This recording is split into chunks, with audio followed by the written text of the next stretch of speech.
And our first speaker for this session is Calum Buchanan from the University of Vermont, who will be talking to us about expressing graphs as symmetric differences of cliques of the complete graph. I'd like to remind you all to please keep yourselves muted for the duration of the talk, and we'll have about 5 minutes for questions after. So I'll leave it to our speaker. Great. Thank you very much. And thank you for having me and for hosting this thing. Yes, I'm going to talk about expressing graphs as symmetric differences of cliques, in the complete graph being a necessary part, because well, the symmetric difference of two graphs is taken with two graphs with the same vertex set. And what I mean by that is the symmetric difference of their edges. So the symmetric difference of two graphs G and H on the same vertex set is the graph whose edge set is the symmetric difference of their edges. And why am I talking about this? Well, for one, this is a combinatorial way of providing bounds on the minimum rank of a graph over F2, the finite field of order 2.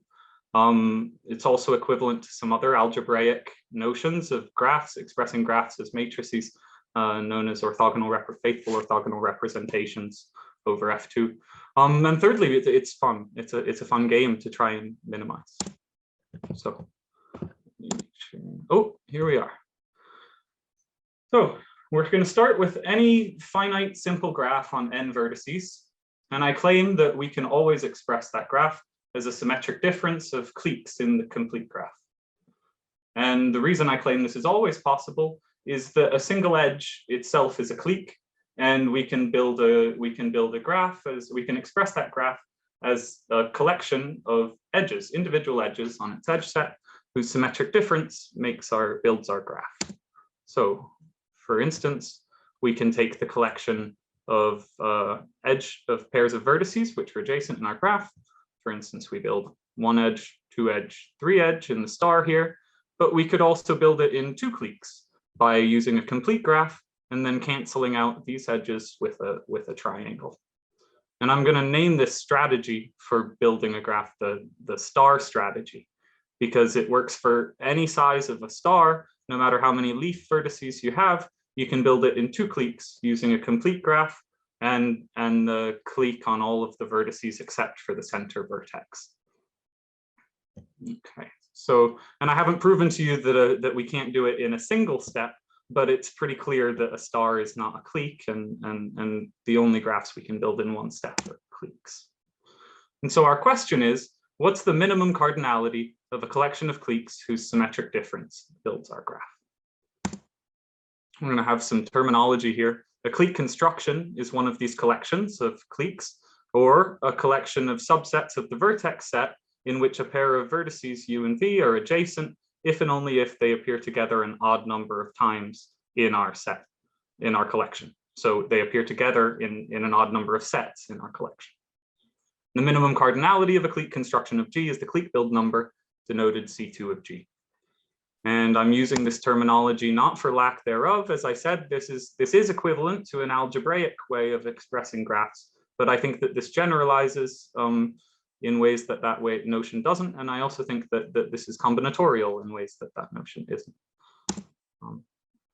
So we have these equivalent problems. The first one is indeed combinatorial. We have a notion of subgraph complementation, which is if you take a graph and you take an induced subgraph and you replace that induced subgraph by its graph complement, that's the same thing as taking your symmetric difference of a clique on that subset of vertices and your graph. So we also have faithful orthogonal representations, in particular over F2 is when this is an equivalent problem. And I'm going to talk more about these in the next slide. Dot product representations are another algebraic notion, and sum modulo 2 or symmetric difference of cliques. This is actually how we found the problem on Math Stack Overflow. Somebody had posted it with very few responses, and we just thought, wow, that's an interesting problem. And all of these things fell out.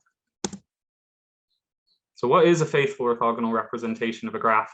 It's a faithful orthogonal representation of G over F of dimension D is a map from the vertex set to the vector space of dimension D over some field, such that a given pair of vertices are non-adjacent if and only if they're represented by orthogonal vectors. And well, how is this equivalent? Well, if two vertices are represented by or two vectors are orthogonal over F2, then those vectors share an even number of ones. That's what it means to have dot product 0 over F2. And if those vectors share an even number of ones, well, we can assign incidence vectors, as we're going to see in just a couple of slides. So, sorry, I got a little ahead of myself. The minimum dimension of a faithful orthogonal representation is particularly well studied over R, and we're going to denote it by DGF, the minimum dimension of a faithful orthogonal representation of G over F.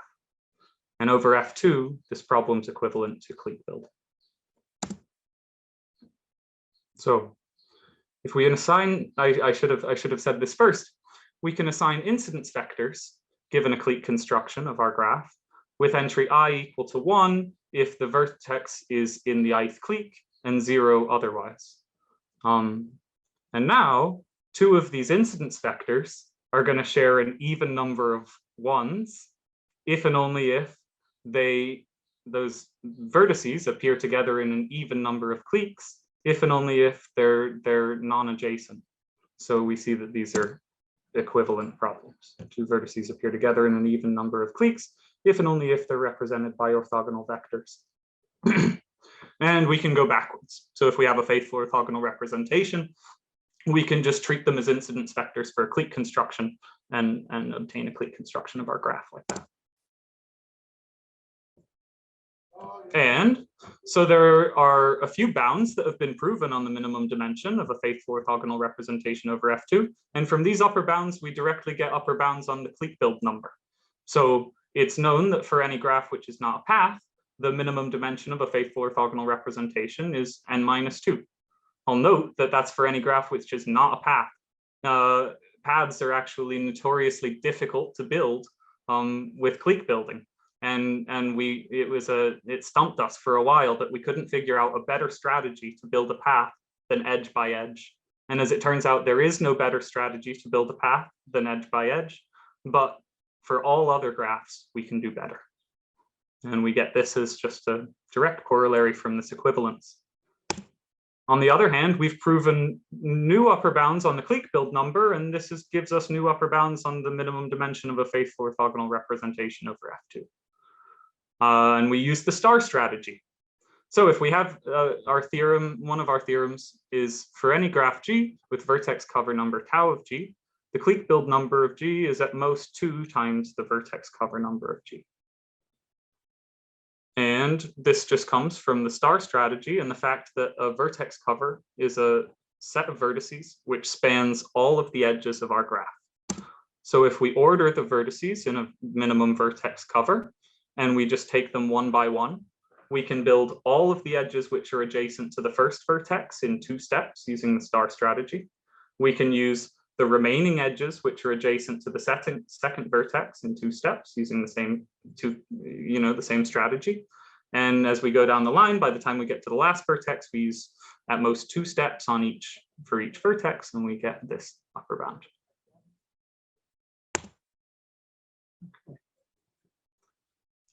So an incidence matrix, we're going to talk about clique incidence matrices, and these are just, you take the incidence vectors that you assigned, given a clique construction, and you make them the rows of a matrix.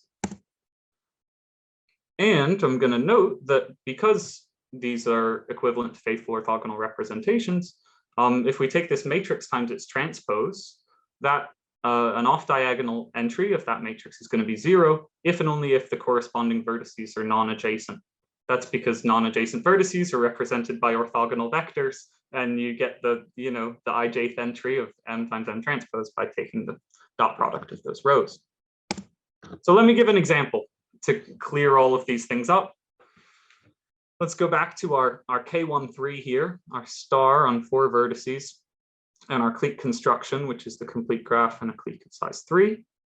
We're going to get this incidence matrix. And so if you look here, the rows are 1, 0, 1, 1, 1, 1, 1, 1, and that corresponds to including this vertex in the first clique, but not the second, and all of the other vertices in both the first clique and the second.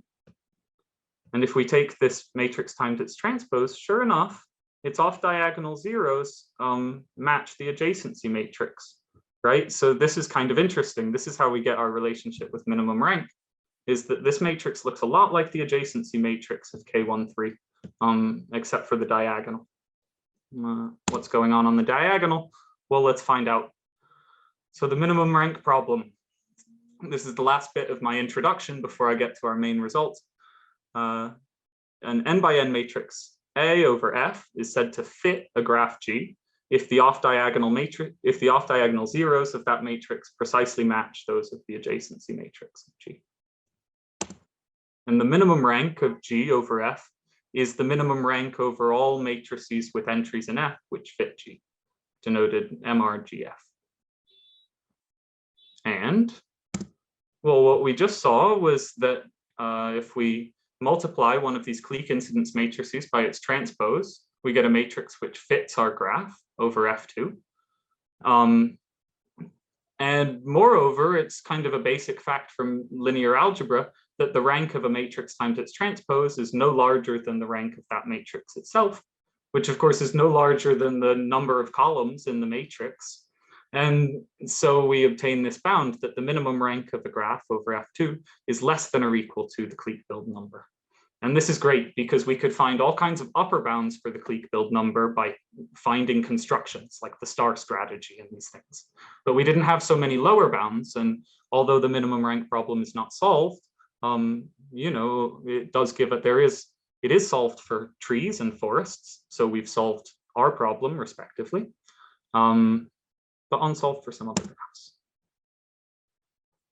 So one interesting thing is that the minimum rank of a graph is known to be additive. If you have a graph with multiple components, it's really not that hard to see that a matrix which fits a graph with multiple components is going to be a block diagonal matrix. And because an adjacency matrix is a block diagonal matrix for any graph with multiple components. And we can minimize the rank of that block diagonal matrix by minimizing the rank of each of the blocks. And so the minimum rank of a graph is equal to the minimum sum of its minimum ranks of its components. It might be surprising that this is not true for the clique build number. We have graphs for which we can build a disconnected graph with two components just as efficiently as we could build one of its components. So we can check that the wheel graph has clique build number 3. We had checked by computer, but it's one of our minimal forbidden induced subgraphs as well for the property of having clique build number at most 2. We've shown, I won't get to that in this talk, unfortunately, but in our paper, which is on the archive, we've characterized these graphs by being minimal forbidden induced subgraph, characterization.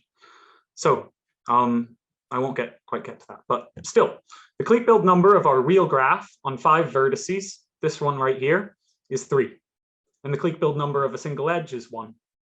But we can build the wheel graph plus a single edge in 3 steps. Kind of surprising. And why is this possible? Well, there's something special about the wheel graph on 5 vertices. It's a property which is shared by K33 as well. And that's that it has odd clique build number, 1. And 2, there's an optimal construction in which every vertex appears an even number of times. And why is this cool? Well, it's cool because if we have an optimal construction, that's a construction of size 3 for the wheel graph, and every vertex appears an even number of times, now we can add each of the endpoints from our edge here into each of the cliques in our construction. And now that edge is going to appear an odd number of times, but each of those endpoints is going to appear with every vertex in the wheel graph an even number of times, so none of the edges between them are going to be built. And in fact, this isn't just a special case, this is enough to characterize for a characterization of the graphs for which the clique build number is not equal to the minimum rank, right? Because this is another corollary of all of this, is that the minimum rank over F2 and the clique build number must not always be equal. If one of them's additive and the other is not, we can see, yeah. So But in many cases, we do have equality, and we couldn't find any examples for which they differed by much. And we're going to see that in general, they can't differ by much. And when they differ by, they can only differ by one. And when they do, this special property holds. So let's talk about forests first. There's kind of a cool result that the minimum rank of a forest is independent of the field over which you're taking the minimum rank of the matrices. This is by no means true for graphs in general. The minimum rank of a graph over the real numbers is not always equal to its minimum rank over F2. But it is for trees, and by additivity for forests. So during this section, if I slip up and say tree, by this additivity property of minimum rank, what's true for trees is true for forests. So furthermore, the minimum rank has been solved for forests in the sense that it's been reduced to finding the minimum size of a path cover or a collection of disjoint paths in our graph which cover the vertex set. And we denote the minimum size of a path cover of G by P of G. And Johnson and Duarte have shown that for any tree T, or in turn forest, the minimum rank of T over R is equal to the order of T, the number of vertices, minus the path cover number of T.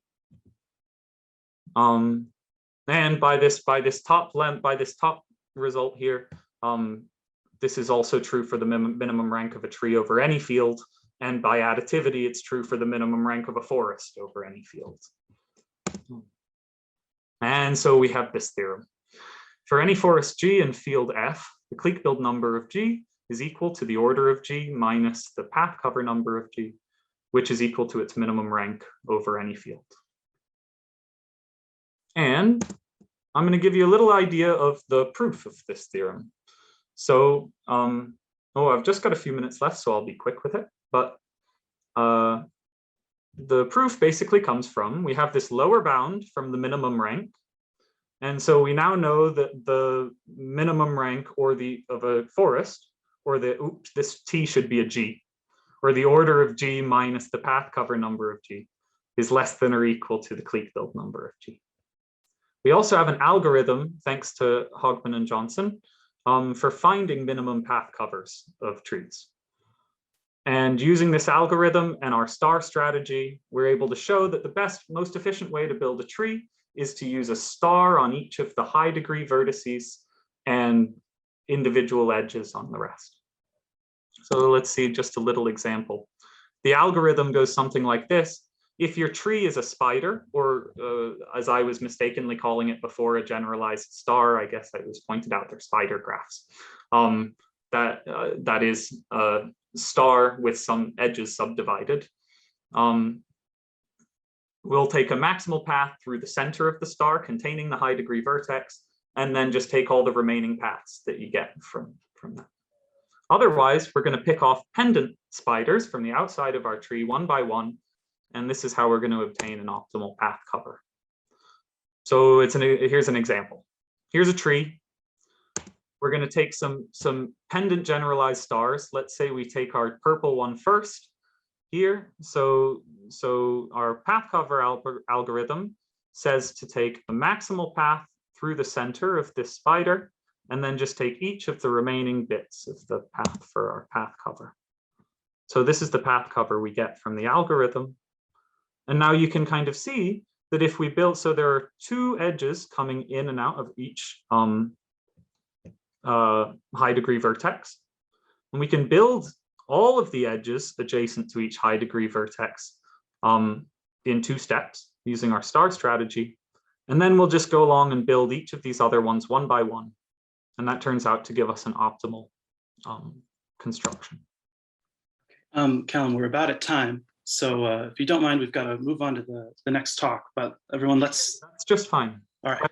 I guess I don't have time to, I'll do, if I may, just do a little advertisement of the main result of our paper here, which is this big characterization of either the clique build number is equal to its minimum rank over F2, or it's just one larger than its minimum rank over F2, in which case, and that's true if and only if we can characterize the matrices which fit those graphs over F2. We can also characterize their constructions. So Thank you.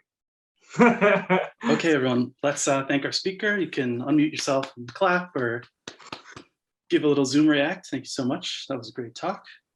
And I think in the interest of time, we should be moving on to our next speaker. So, oh, that's totally my fault. This was a 15-minute talk and I went for 20 instead of the questions. That's okay. My fault. I thought I could solve the problem. That's all right. It was a great talk. Thank you. Thank you again.